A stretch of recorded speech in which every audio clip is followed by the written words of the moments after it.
Welcome to American Education FM, everybody. I'm Dr. Sean Brooks.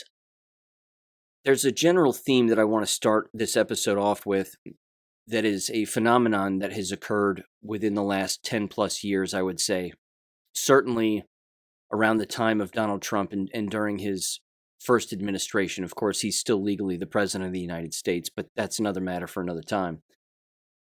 And it has to do with these conservative platforms, or tours, we'll call them, where a conservative commentator or analyst or public speaker or what have you will stand on a stage behind a lectern, they'll give a lecture, and then they'll have a Q&A session, in many cases where a liberal will get up and attempt to challenge them on one of their ideas or a comment that they made or whatever. And again, the people that have typically done this, again, Milo Yiannopoulos was one of the first people to do this with regularity. Ben Shapiro has done it with regularity. Michael Knowles, a lot of those Daily Wire people, Candace Owens, and Charlie Kirk in particular as well. There's a thing that goes on with all of that. While it can be educational and even sad and funny at the same time, and of course loaded with sarcasm, the overarching theme, I think, is that I'm not sure how productive it is for the very individual who is brainwashed. And again, we're talking about that very liberal who walks up to the microphone and asks a question and says, I don't know. I mean, you can almost pick any topic you want. There's clearly a lot of sexual perversion in the news these days, and the sexual perversion that is going on within schools. And it's always been there, I might add. It's just seeing more of daylight now. And more people have eyes on it, more people are paying attention to it now than ever before. But that very format, I'll call it, again, is not necessarily new. This is something that actually stretches back to the days of the daytime talk shows and daytime talk show hosts. And when I thought about this, because I was watching a recent Charlie Kirk Turning Point USA thing, and again, I'm not a fan of his, really. He's one of those individuals who I've criticized on the podcast before, but he came out of nowhere. He had no qualifications, nothing. It was evident that he has a handler. Somebody's handling him in some way. Someone is funding him. I'm not sure who. But he's very, I mean, he's knowledgeable on subjects, but he's very sarcastic. He's very abrasive, and he's just mean to these individuals who are asking a legitimate question, but you have to always keep in mind that these people that are asking these questions are brainwashed to the bone. So he's making fun of them for not being able to see the thing that they cannot see. And I'm certain that I've done the exact same thing on this podcast, so I'm not throwing stones in a glass house here, but what I am saying is that one of the things that is just continuing to hit me is that kind of platform it doesn't seem very productive, certainly for me anyway. It was something that I used to watch from time to time, but never camped out over it and watched a ton of footage related to it. But again, it dates back to the daytime talk show hosts like Donahue. If anybody remembers Donahue, Phil Donahue, his show basically did that to some extent. He would ask questions of the guest that he would have on. The guest would make comments and answer his questions, and then there might be some sneers or snickers in the audience, but then the second half, or certainly the last 25% of the show, would always boil down to questions from the audience and then comments from whatever guest he had on. And there were times, again, when the guest would say things back to the audience member and criticize them for what they were saying or what they were thinking or what they believed. And again, I'm not saying that that's completely unproductive. You're challenging the individual who claims to be right and have it all figured out. With whoever the guest is and their particular perspective. But I just remember thinking that his show is a perfect example of how that would sort of start to take place. But now these, I would call them one-man bands, where one individual gets up on stage, they host themselves, and then again they give a speech, and then they take Q&A from individuals. And again, if the leftist feels like they want to come up to the microphone and attempt to criticize the speaker in some way, the speaker criticizes them right back, and it just becomes this giant debate with a brainwashed person. That's I guess my overall statement, and I'm not sure that works. I just don't know how productive that is, and how long such a thing could be productive, because even Charlie Kirk still does that to this day. We're talking about seriously deranged people. I mean, they aren't reading, they aren't listening, and they don't want to believe for a moment that they have been wrong about so many things their entire life, let alone the ground that they walk on. I mean, there are countless individuals, again, who believe that we live on a spinning ball. We don't live on a spinning ball. And this is easily provable with basic math and basic observation. But it's one of these things, again, where if you can lie to someone about where they live, you can lie to somebody about anything. And we're all born into this matrix. The only thing that, again, pulls us out is our own intuition, our own curiosity, hopefully the families that we're raised in, and them being and behaving the same way, and being curious and observing and asking questions and thinking, and then, of course, teaching people to think and think for themselves, and so on and so forth. And I think also that most of this is rooted in the basic fact that the vast majority of human beings don't like being lied to.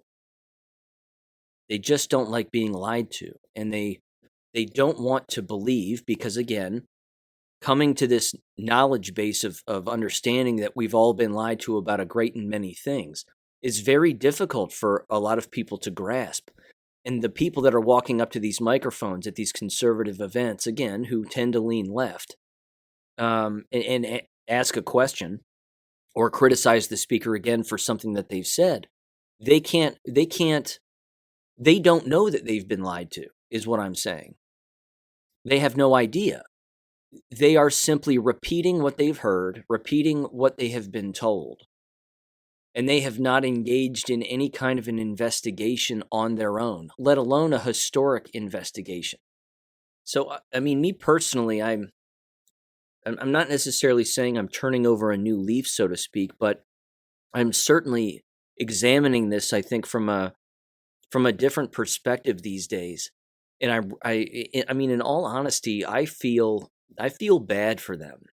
I really do. I just feel bad for them. I feel that if I was in a position like Charlie Kirk, which I would never do this, sort of go on some road show and get on stage and give a speech, and then take questions, or take questions or answers or whatever. It's just not something I would ever do.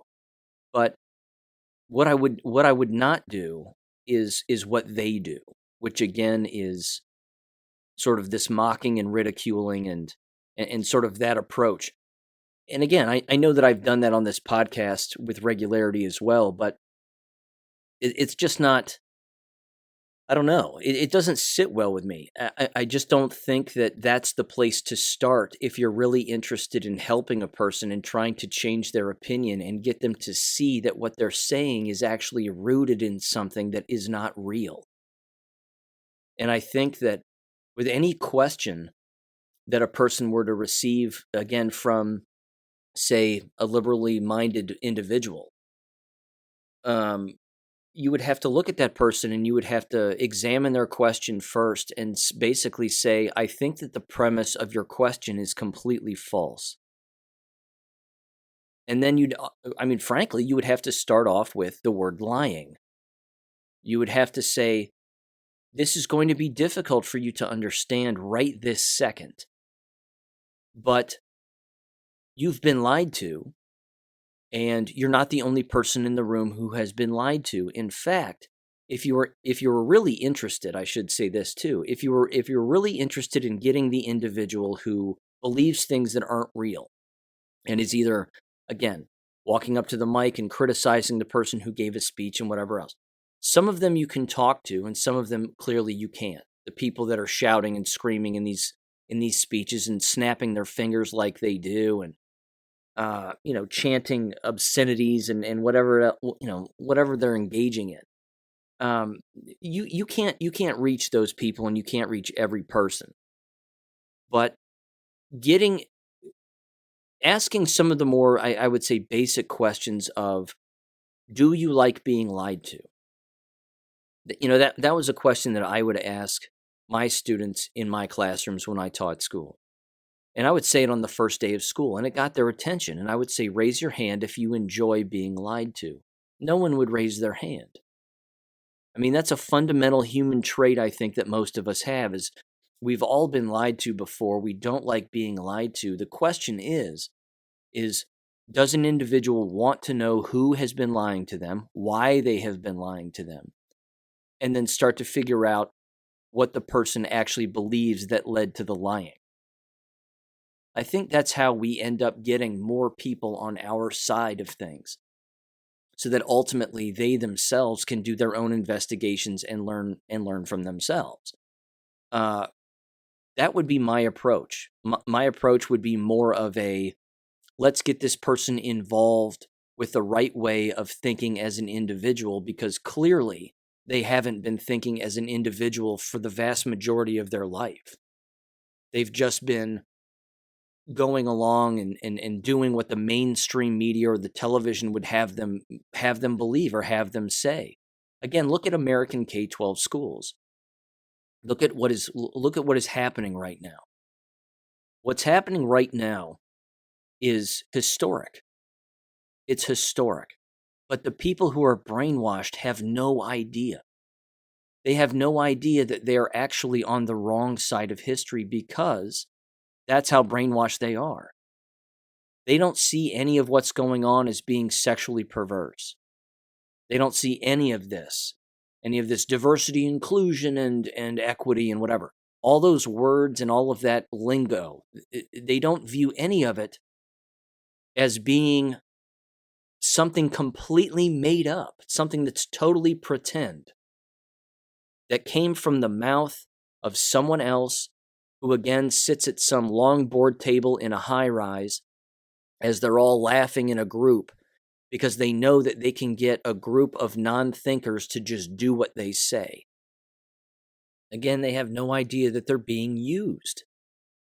Just like being lied to. A person who's being lied to is being lied to so that that individual will then do something based on that lie, which also means, again, that the person is being used.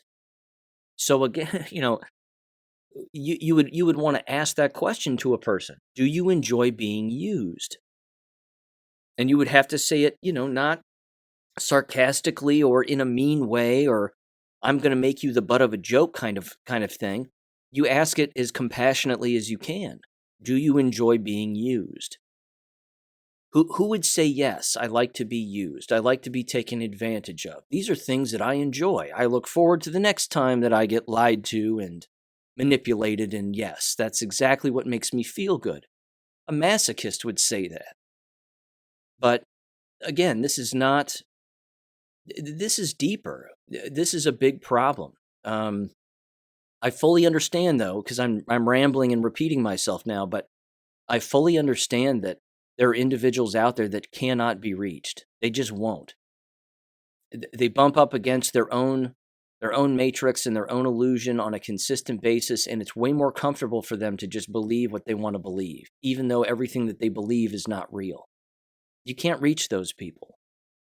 But I think asking some of the most basic fundamental questions and foundational questions, again, like being lied to and being used, a person might actually be more likely to slow down their thinking and actually then just think and spend a little less time focusing on what it is that someone else thinks, but then they're just using it as their own thought. That's kind of my take. With all of that said, though, let me play this because, again, this is an example of an approach that I would not take.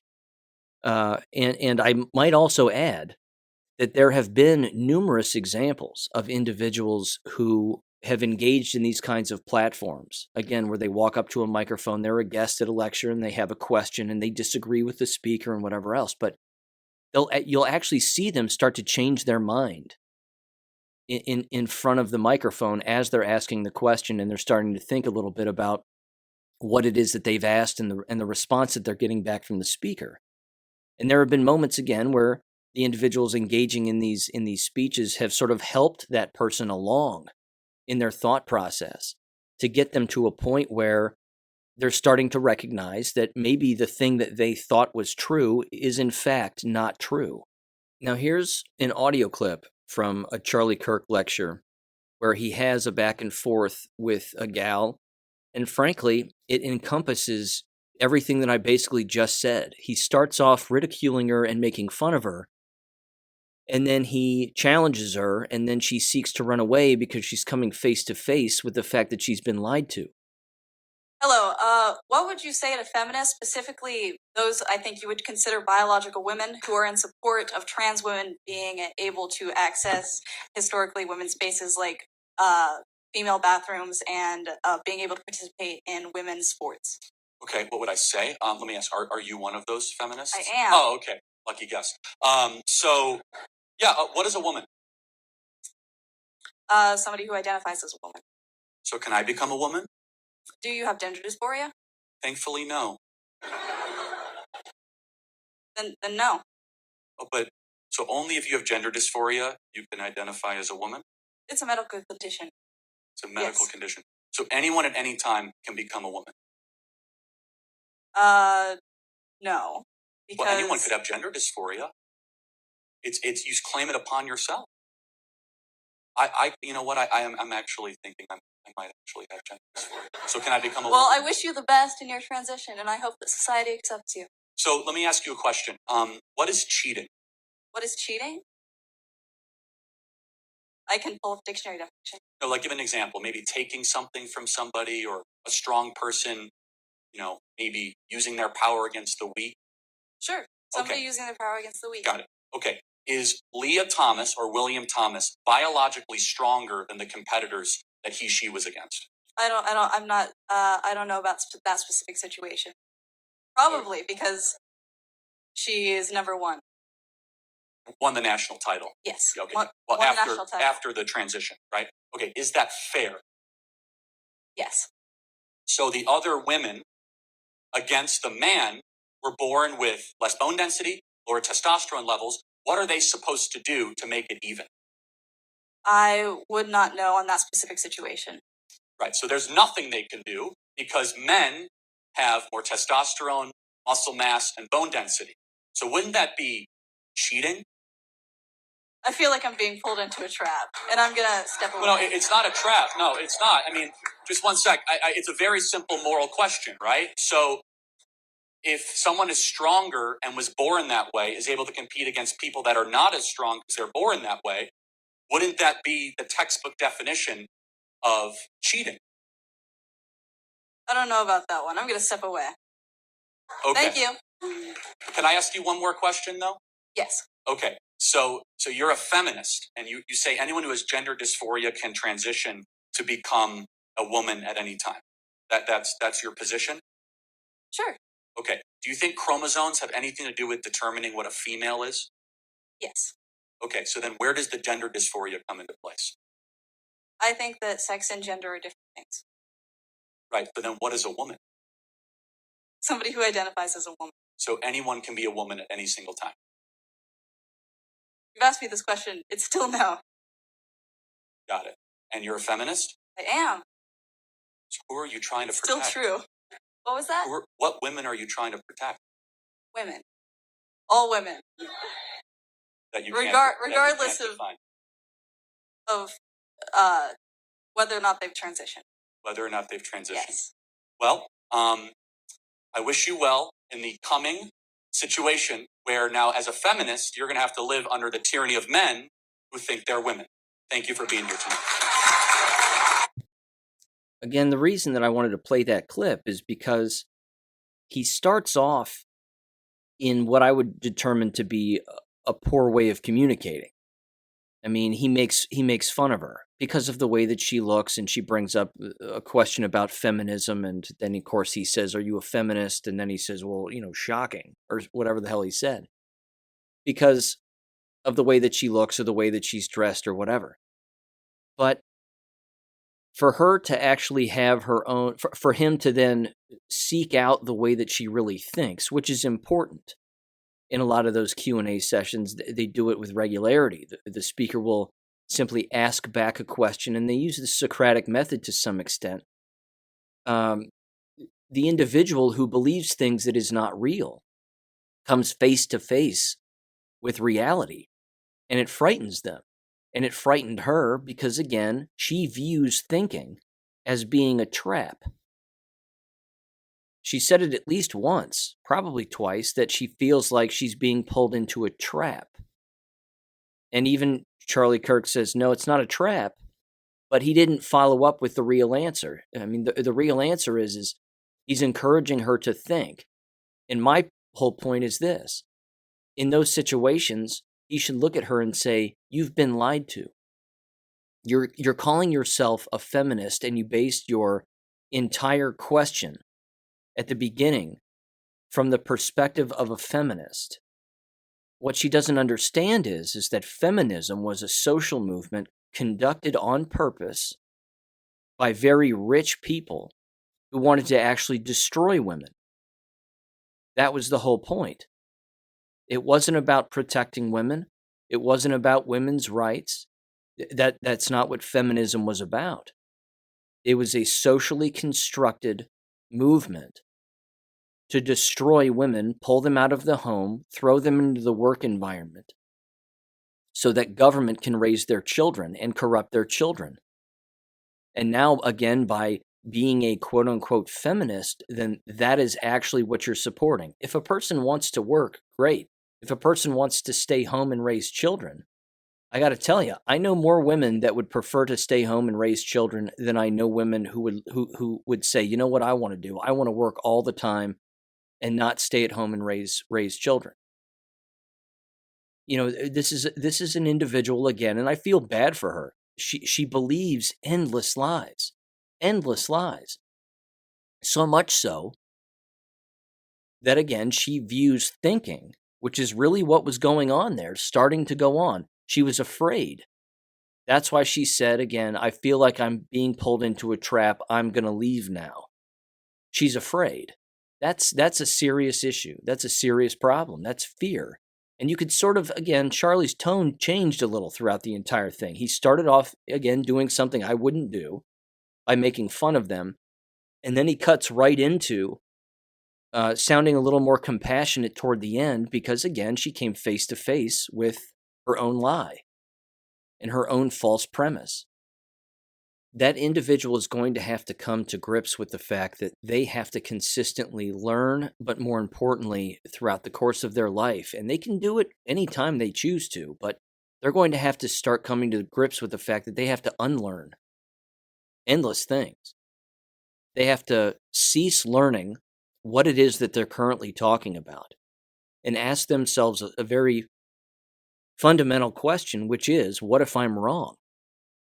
What if the thing that I'm talking about and asking and discussing and the people I'm associating with, what if we are wrong?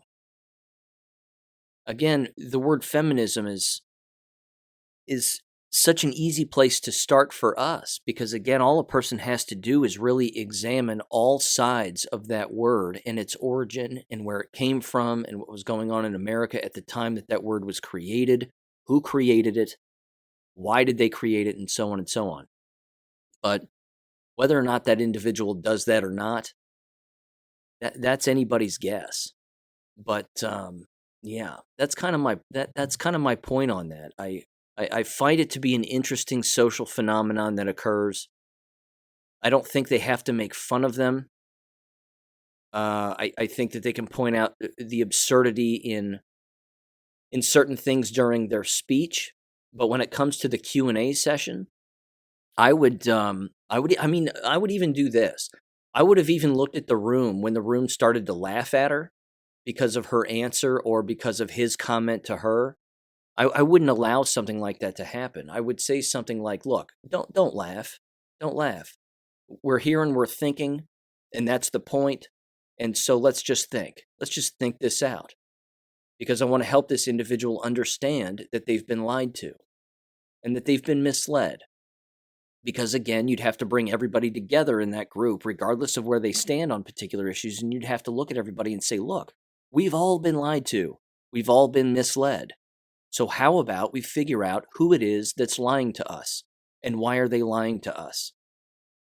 Let me give you a recent example here of where that group think and that inability to think as an individual can completely destroy an environment, and how actually, again, further down that motive and that particular nefarious plot, is how all of this is designed to destroy the very institutions that these people and these group thinkers actually believe is designed for them to just maintain, when in fact it isn't designed for these environments to be maintained. They are purposefully designed to be destroyed, and they're designed to be destroyed by these individuals who again engage in groupthink. This comes from Breitbart, and it's titled "More than 400 Yale Students Sign Letter Against Alliance Defending Freedom Appearing on Campus." It says more than 400 Yale Law School students, over 60% of the school student body, signed an open letter against free speech and a police presence on campus after hysterical woke students shouted down a bipartisan panel about civil liberties featuring the Alliance Defending Freedom, ADF. It says last month, nearly 120 woke Yale Law School students disrupted a bipartisan panel by trying to shout down and intimidate the speakers, who later had to be escorted out of the building by police. One of America's best and brightest future Ivy League graduates screeched at the ADF representative saying, quote, "I will literally fight you, bitch," unquote. Again, I remember seeing that particular audio, or that particular video rather, and thinking to myself again, these are masked students. They're all masked to the bone. They all have signs. They're all standing up at their chairs and desks, and they're shouting at these people. They're shouting at these adults. But what both sides and both groups don't seem to understand is that when the inmates run the asylum, they run the asylum into the ground. But it's the actual adults within the environments that have been supporting this kind of disruption for a very long time. I mean, it's been going on since the 60s, to say the least. Before that, these kinds of disruptions were next to unheard of within these environments. Me personally, I remember a moment in this particular class that I took in college, and I hated this course. I mean, I just hated it. I was a senior. It was one of those basic graduation requirement courses where it's one course out of a pool of courses. And, I could have taken other courses, which I ended up doing. I ended up dropping this class.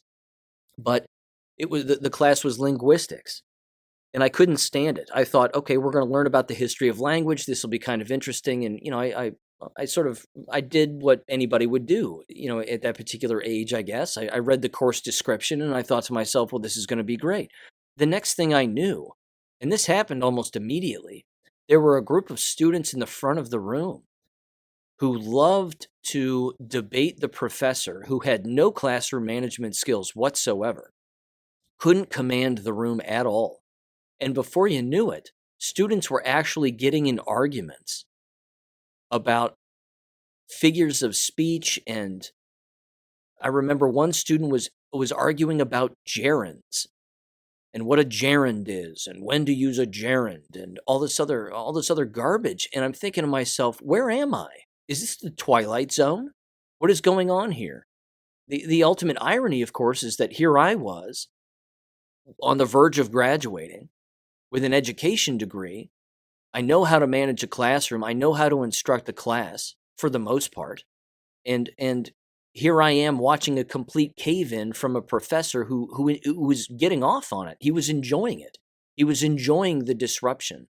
He was enjoying the the lack of organization. He was enjoying what he would probably call the free speech. Well, they get to express themselves and they get to do whatever. And I'm saying to myself, you're in charge here.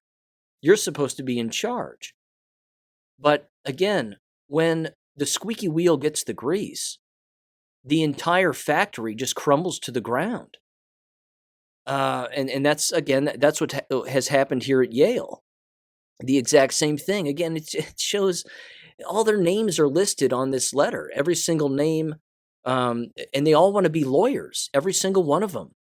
They're all lawyer candidates, and they're all set to graduate in a couple of years, or this year, or whatever. It's just sad. Again, I really don't know if you can help those people. I don't know if that's. I don't know if going forward this is something where these individuals are going to actually learn that the way that they were behaving and the things that they were shouting about and the things that they were trying to shout down and keep from happening, that all of that is not good. I know that's not very analytical, but I just, I mean, I don't know if they're going to ever come to grips with the fact that they are a pawn in a very evil game, and that they're constantly being manipulated and moved in one direction or another, because, again, common sense is at an all-time low here. It's in short supply. Let me give you another example. Again, this is from this past week, and this comes from Summit News. And again, this is bouncing around the interwebs. I tossed it on my Gab account. It's titled "School Nurse Suspended for Facebook Post in which she questioned why 11-year-olds were on puberty blockers." A school nurse was suspended for this. The subtitle says 77-year-old faces dismissal for transphobic thought crime. It says a school nurse in Hartford, Connecticut was suspended over transphobic, quote-unquote, Facebook post in which she questioned why 11-year-olds were on puberty blockers. 77-year-old Kathleen Cataford, who works at Richard J. Kinsella Magnet School, posted in a mom's Facebook group that there's an 11-year-old girl at the school on puberty blockers and 12 other students identifying as non-binary. It says, quote, "Investigate the school system curriculum. CT is a very socially liberal, gender-confused state," she wrote. "As a public school nurse, I have an 11-year-old female student on puberty blockers and a dozen identifying as non-binary, all but 2 keeping this as a secret from their parents with the help of teachers, SSW, social workers, and school administration." She then added, "Teachers and SSW are spending 37.5 hours a week influencing our children, not necessarily teaching our children what you think is being taught. Children are introduced to this confusion in kindergarten by the school SW, social worker, who teaches social and emotional regulation and school expectations," she added. Then says the nurse went on to question why, given the young people's brains aren't even fully developed until their early 20s, are they allowed to take puberty blocker drugs and be put through gender manipulating surgery?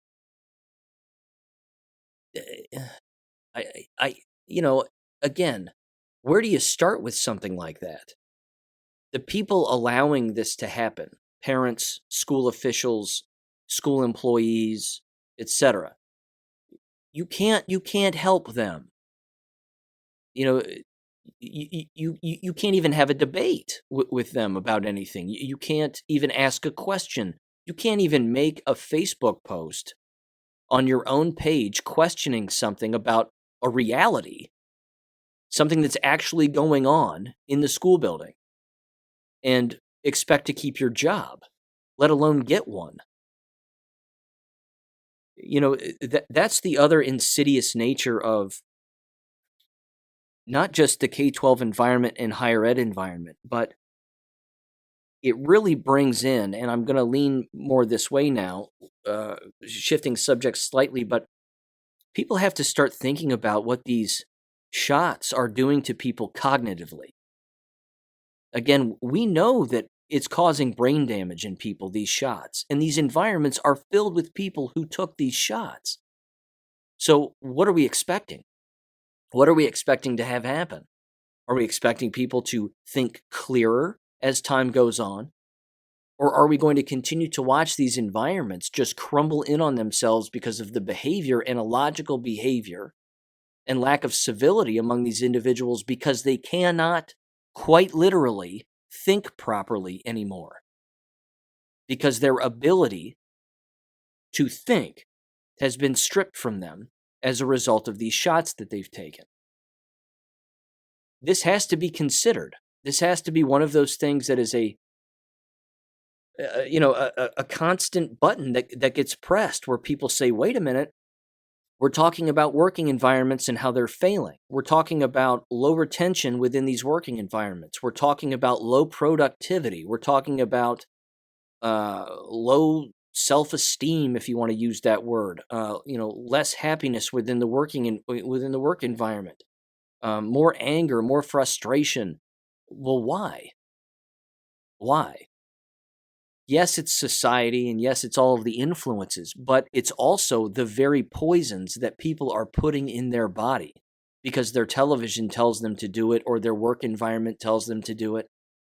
And now we're asking again, these individuals who have no idea the thing that they've taken, many of them anyway, have no idea that they too have been lied to about all of that, that they're not going to be thinking clearer as time goes forward.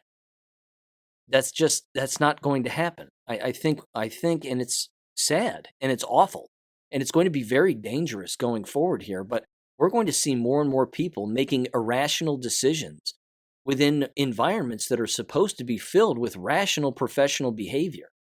And that's not going to be the case. Again, look at all of the sexual perversion, again, that is existing in American K-12 schools. They're flaunting it.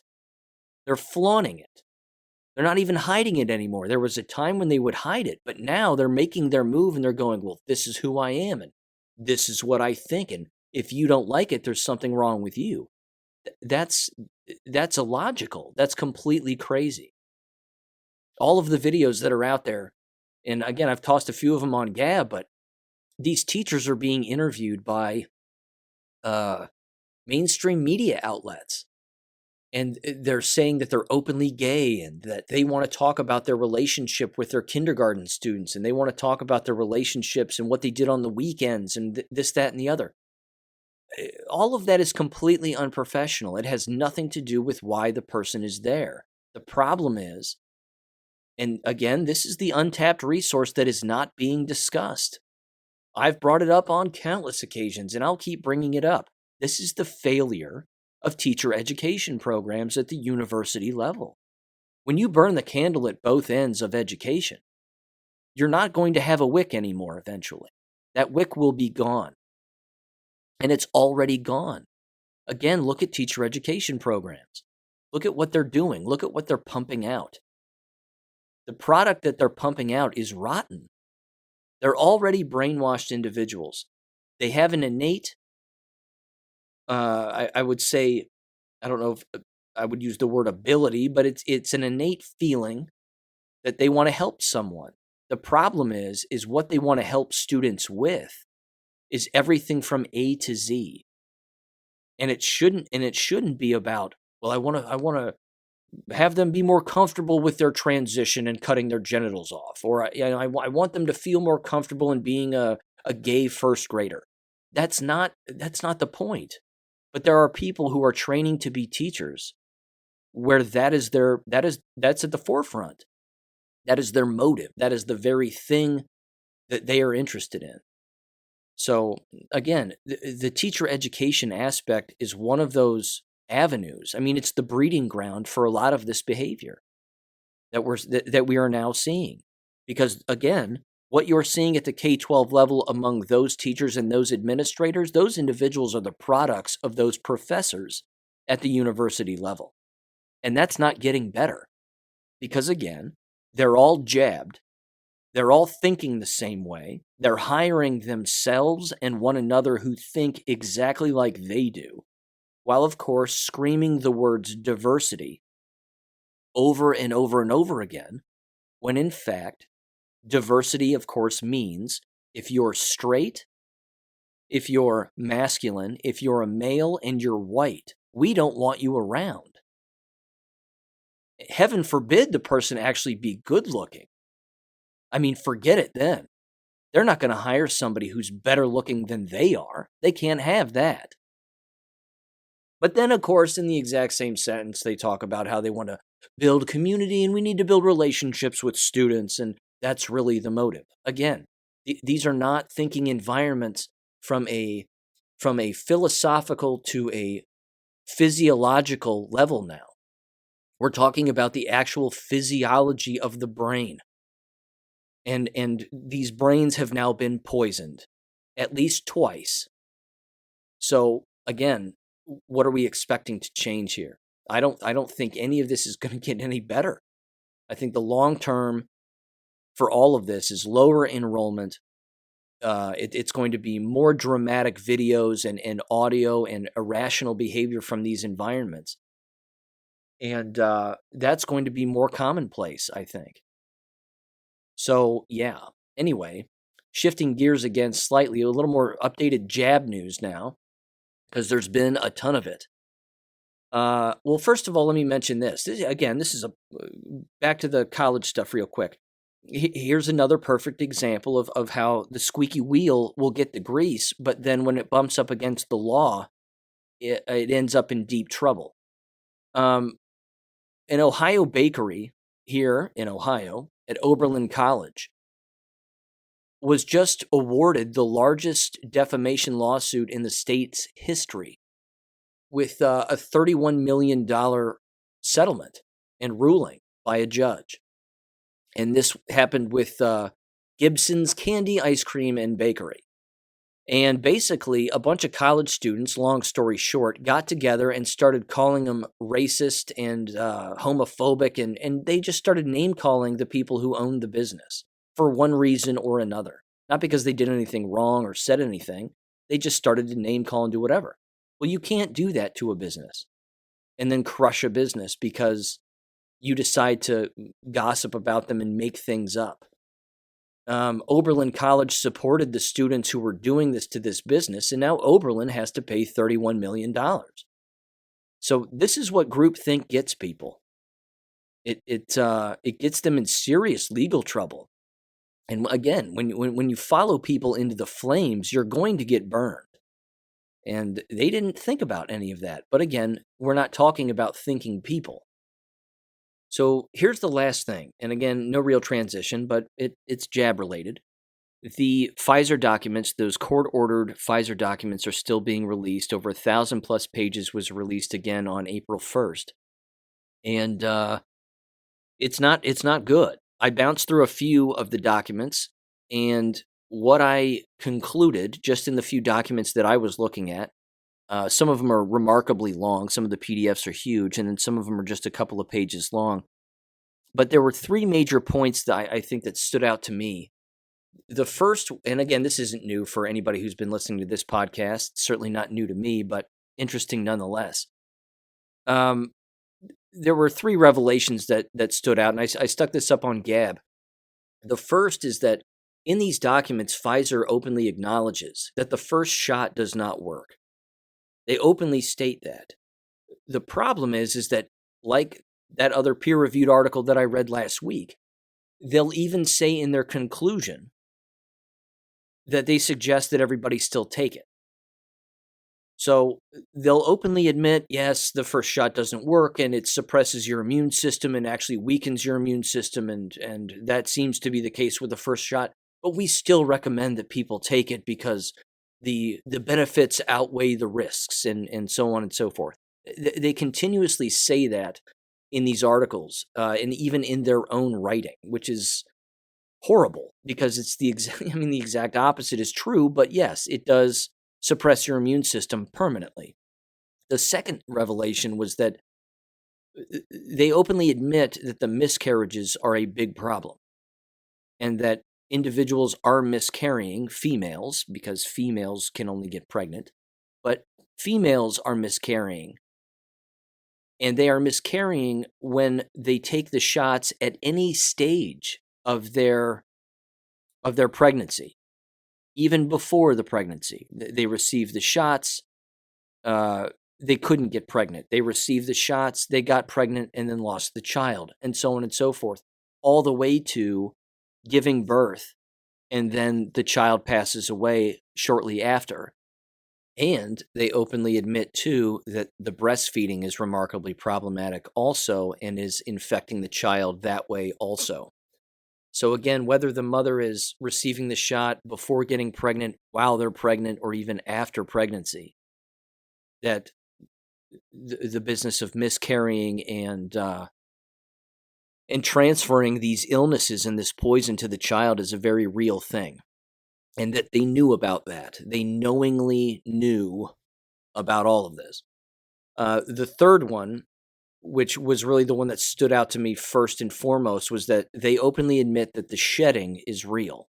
That individuals who are vaccinated, quote unquote, not a vaccine, but they are around individuals who are not jabbed, that the unjabbed individuals will get sick by being around the jabbed. Again, we've known this for well over a year. Well over a year. I immediately started to figure this out back in January of 2021. The literature was out there. It existed. The video evidence was out there. The anecdotal, quote unquote, evidence was certainly out there. And you could make that up, I guess. But me personally, I've known individuals where that has been the case. They are around jabbed people and they are getting sick. But Pfizer acknowledges it. Even among children, I might add, that jabbed parents who are around their unjabbed children are making their children sick. Again, this is not new to us. It's not new to anybody who's been listening to this podcast now for a couple of years. I mean, it's just the way that it is. But, yeah, I don't know what else to say. Because, again, even the mainstream media is not touching this with a 10-foot pole. They're not even bringing it up. I did see one video clip of an individual, I believe a Canadian politician in their parliament session there, and he was bringing up the Pfizer documents and the adverse reactions, and people were booing him. There were people, other members of the parliament there, booing him.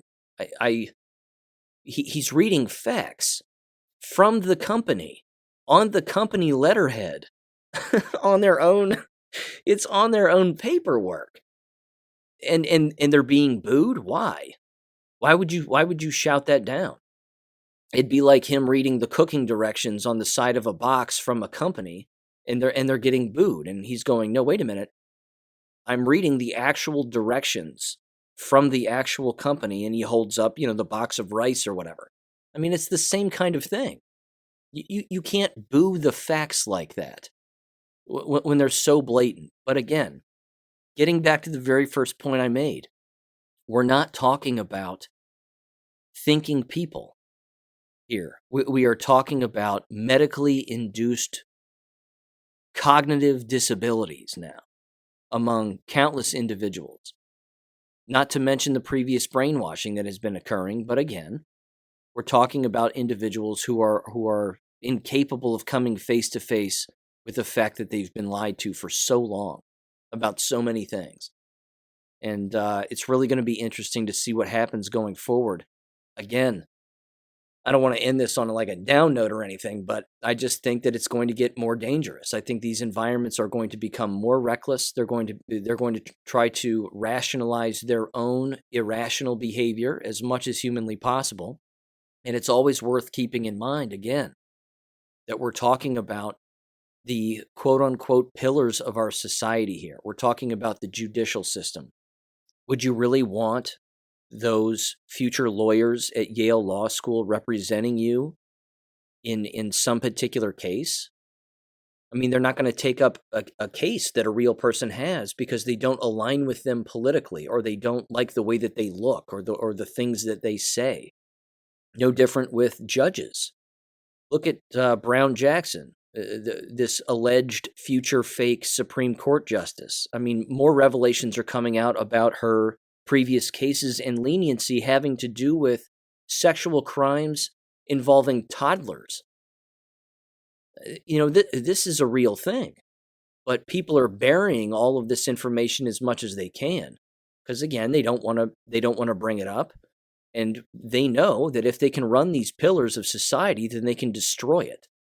What I continue to find interesting that they don't seem to understand, and I've mentioned this on numerous occasions before, but they're destroying their own lines of work.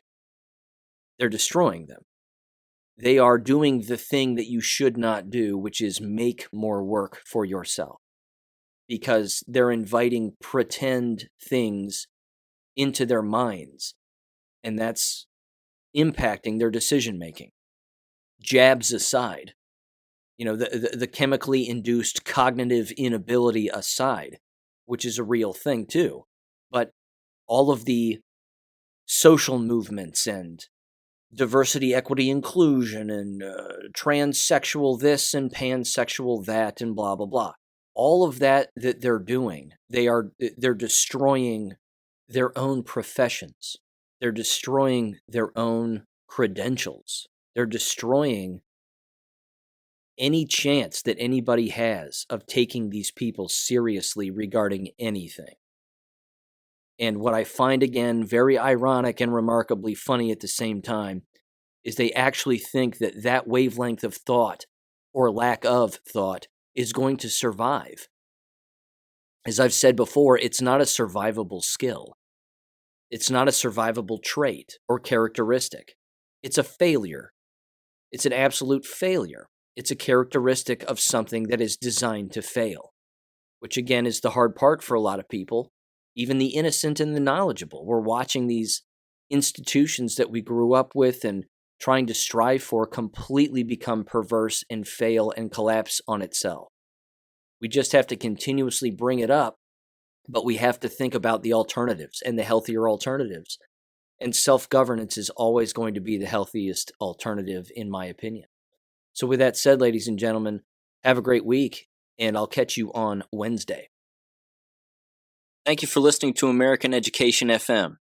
Make sure and check out AmericanEducationFM.com for more information. Take care and God bless.